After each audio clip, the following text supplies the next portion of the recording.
भागलपुर गांव में रंजीत रहता था। गांव में सूखा पड़ने की वजह से वो पूरी तरह से जमींदारों के कर्ज में डूब चुका था। पूरे गांव से रंजीत कर्जदार हो गया था। अनपढ़ और नाकामयाब होने की वजह से रंजीत शहर जाकर गांव वालों से छुपकर भीख मांगकर अपना गुजारा करता था।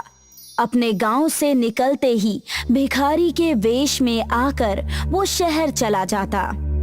भगवान के नाम पर दे दो बेटा, बहुत बूढ़ा हो गया हूँ, गरीब भी हूँ। ठीक ठाक तो दिख रहे हो, जाकर काम क्यों नहीं कर लेते? बेटे अगर कुछ देना है तो दो, वरना रास्ता नापो। रंजीत हमेशा ऐसा ही करता। हमेशा गांव से शहर आकर सड़कों और तरह तरह की जगहों पर भीख मांगता और अपने दिन की कमाई करके गांव चला जाता। जमींदार साहब, वो देखिए वहाँ से रंजीत आ रहा है, उससे अपने खेत का ब्याज मांग लीजिए, वरना कल सुबह फिर से भाग जाएगा। तुमने सही कहा, अब तो ये मेरे सोने के बाद गांव आता है और मेरे उठने से पहले गायब हो जाता है। जमींदार और मुंशी रंजीत के घर आ पहुँचते हैं। आज तुम्हारे दर्शन हुए हैं मालिक, आपने मेरे सारे खेत ले लिए, अब बस ये छोटी सी कुटिया ही बची है, आप इसे भी हथियाना चाहते हैं? तुम ब्याज नहीं भरोगे तो हम सब ले लेंगे, इस घर को भी। ये लीजिए आपके ब्याज के पैसे, और अगले महीने मैं पूरे पैसे देकर अपना खेत छुड़ा लूंगा।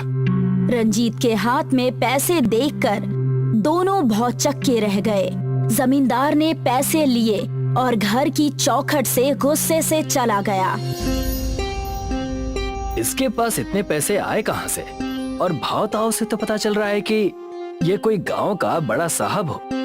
और बातें तो ऐसी कर रहा था कि ये सारी जमीनें खरीद लेगा हमसे। और ऐसा ही सिलसिला चलता रहा। रंजीत हमेशा गांव से सुबह शहर के लिए वेश बदल कर निकल जाता और शहर जाकर फिर से भिखारी बनकर भीख मांगकर पैसे जमा करता। एक दिन जमींदार अपनी पत्नी मंगला को शहर में समंदर दिखाने के लिए लेकर गया हुआ था। वहां जाकर जमींदार ने देखा कि रंजीत भीख मांग रहा था। तुम मुझे एक दोगे, भगवान तुम्हें 10,000 देगा। अच्छा, तो ये है तुम्हारा नया खेल, गांव में बड़े ठाट बाट से घूमते हो और यहाँ आकर भीख मांगते हो। कृपा करें मालिक, कृपा करें, ऐसा ना करें, मैं ये बस अपना घर चलाने के लिए करता हूँ। मैंने आपके पूरे पैसे इकट्ठे कर लिए हैं और मैं जल्द से जल्द आपके पास आने ही वाला था। तुम बस गांव चलो और वहाँ चलकर देखना, तुम्हारा रहना दुश्वार हो जाएगा। जमींदार और मुंशी ने मिलकर पूरे गांव वालों को ये बात बता दी। रंजीत जहां कहीं भी जाता, लोग उसे भिखारी कहकर शर्मिंदा करते।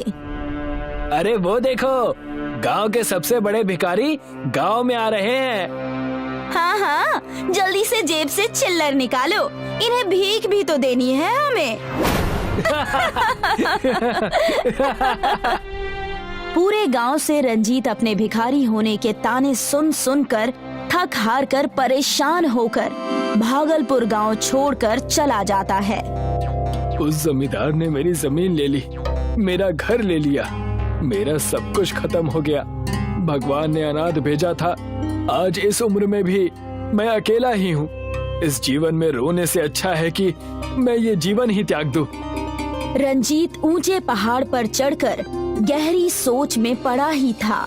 वहाँ पर एक तपस्वी साधु तपस्या में लीन थे और उनकी आँख खुल गई। उन्होंने देखा कि रंजीत उस पहाड़ की चोटी पर खड़ा है। तुम बहुत परेशान लग रहे हो बालक, क्या समस्या है? और यहाँ इस चोटी पर सालों से कोई नहीं आया, तुम यहाँ क्यों आए हो? मैं क्या बताऊं, मेरी जिंदगी यहाँ पहाड़ से, इस खाई से भी ज्यादा गहरी और बेकार है। रंजीत अपनी सारी बातें उस तपस्वी साधु को बताता है।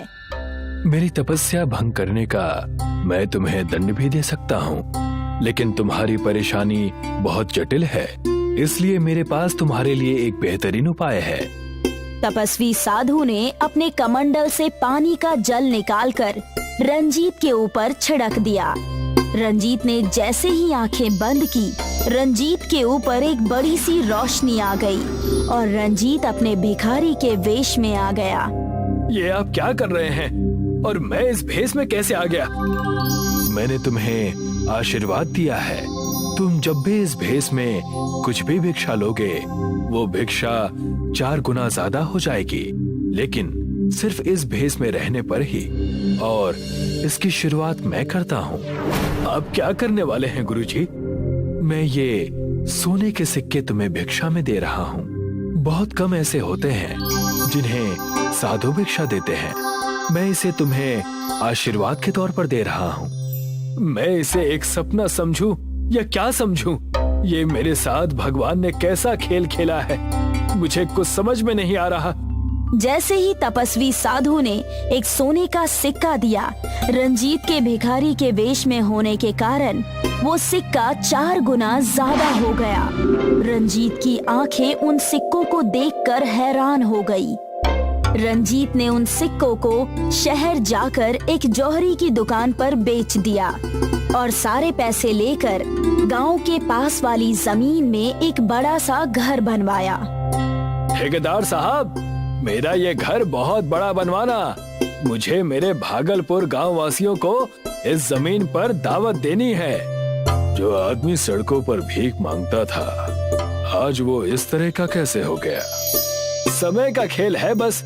तुम सिर्फ अच्छे से बड़ा सा घर बनवा दो, बाकी काम मुझ पर छोड़ दो।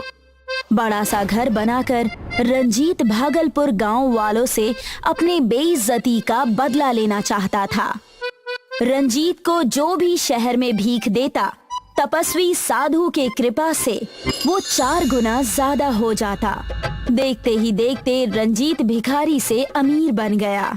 लेकिन रंजीत का सारा व्यवहार भिखारी जैसा ही था। उसने अपने बड़े से घर में एक बड़ी सी दावत रखी और उसने जमींदार, मुंशी और सारे गांव वालों को बुलाया। उसने अपना नाम छुपाकर सारे गांव वालों को न्योता दिया। सुनो सुनो सुनो, भागलपुर गांव के पास जो बड़ा सा महल बना है, वहां के मालिक ने पूरे भागलपुर वासियों को दावत पर बुलाया है। सुनो सुनो सुनो। जमींदार साहब, मैंने अंदर जाकर उस महल को देखा।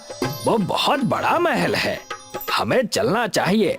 वहां जाकर हमें भी फायदा हो सकता है। अच्छा, तब तो हमें जरूर चलना चाहिए। सारे गांव वाले दावत के नाम पर बहुत खुश हो जाते हैं और दावत पर चले जाते हैं। उस दावत में रंजीत अपने भिखारी के वेश में ही होता है। उसे वहां देखकर जमींदार और मुंशी कहते हैं, तुम यहाँ भी आ गए? घर बसा नहीं कि भिखारी पहले ही आना शुरू? आने दो मालिक, आने दो। अच्छी भीख मिल जाएगी ना यहाँ पर। जमींदार और मुंशी की बात सुनकर वहाँ पर ठेकेदार आ जाता है और वो कहने लगता है, जिसे आप भिखारी समझ रहे हैं, ये बड़ा सा महल उनका ही है। ये क्या बकवास है? ठेकेदार, तुम होश में तो हो? मैं सच कह रहा हूँ, ये महल मैंने ही बनाया है और ये रंजीत जी का ही महल है। लेकिन ऐसे कैसे? ये तो शहर में भीख मांगा करता था और आज इतने बड़े महल का मालिक रंजीत कैसे हो गया? तब वहाँ रंजीत कहता है, मैं तो बस अपने हालातों की वजह से भीख मांगा करता था, लेकिन आप सब अपने कर्मों से मांग रहे हैं। सब कुछ होते हुए भी तुम्हारे पास कुछ नहीं है। मेरे पास कुछ ना होकर भी अब सब कुछ है।